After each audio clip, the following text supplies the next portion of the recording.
بسم اللہ الرحمن الرحیم۔ مولانا نور محمد صاحب ایک درویش صفت بزرگ تھے، علوم ظاہری و باطنی سے بہرہ تھے۔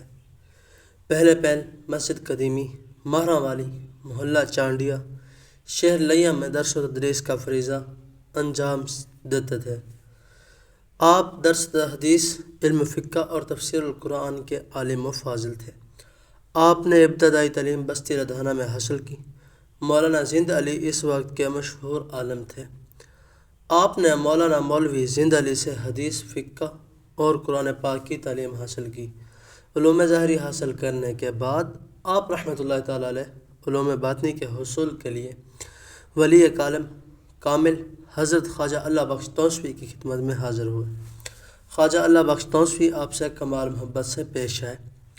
آپ ایک عرصہ تک خواجہ اللہ بخش توسوی کی محبت، صحبت نیک سے فیض یاب ہوتے رہے، اور جب مرشد سے خرقہ خلافت عنایت ہوا تو لیہ شہر کی مسجد قدیم میں متمکن ہو کر خلائق کی تدریس اور افادہ علوم میں مصروف ہو گئے۔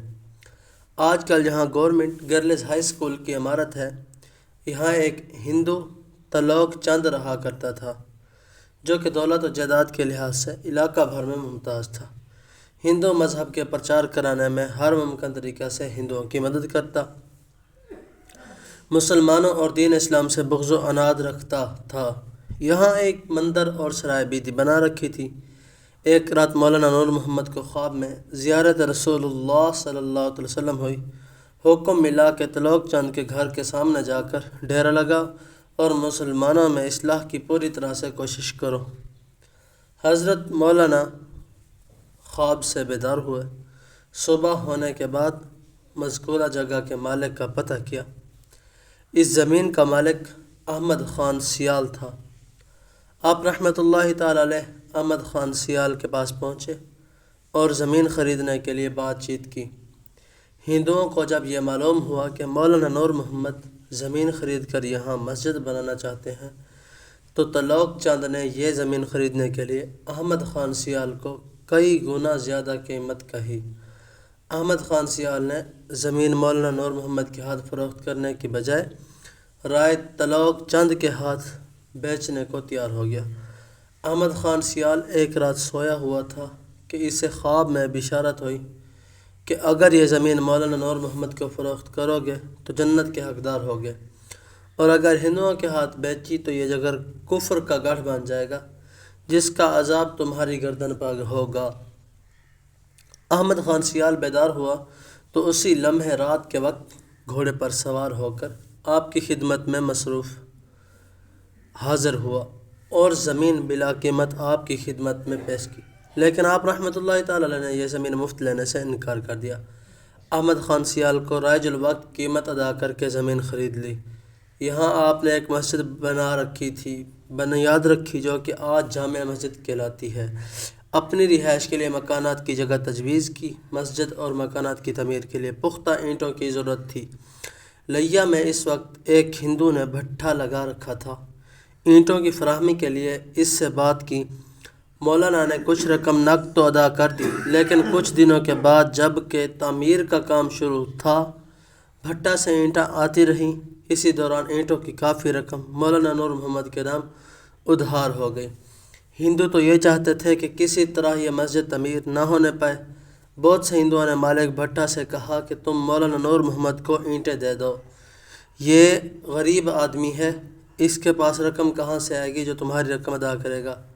بھٹے کا مالک آپ کے پاس پہنچا اور رقم کا تقاضا کیا۔ مولانا نور محمد نے اس کو کچھ دیر ٹھہرنے کو کہا۔ چند لمحوں کے بعد میاں والی سے ایک آدمی آپ کی خدمت میں حاضر ہوا۔ مبلغ 1000 روپے آپ کی نظر کی ہے۔ مولانا نے مالک کے بھٹا کو بلایا اور اسے کہا، لالا تمہارے جتنی رقم بنتی ہے لے لو۔ ہندو جو کہ یہ سوچ کر آپ کی خدمت میں حاضر ہوا تھا کہ چونکہ حضرت مولانا نور محمد غریب آدمی ہیں، اینٹوں کی رقم ادا نہ کر سکیں گے تو اینٹوں کی فراہمی بند کر دے گا اور اس طرح مسجد کی تعمیر رک جائے گی، لیکن قدرت کی ذات پاک مسبب الاسباب ہے۔ اللہ کے حکم سے ہندوؤں کی یہ سازش بھی ناکام ہو گئی۔ مولانا نور محمد جہاں ایک عالم دین اور ولی کامل تھے، وہاں بلند پایا مہر نباز حکیم بھی تھے۔ ایک دفعہ لیا کا ایک ہندو دہلی میں حکیم اجمل خان صاحب کی خدمت میں برائے علاج گیا۔ حکیم اجمل صاحب نے پوچھا کہاں سے آئے ہو؟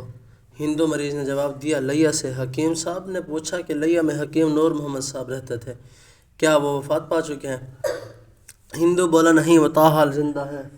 حکیم اجمل خان نے اس مریض کا علاج کرنے سے انکار کر دیا کہ جب تجھے گھر میں ہی ایک بلند درجہ کا حکیم میسر ہے تو پھر یہاں آنے کی کیا ضرورت ہے؟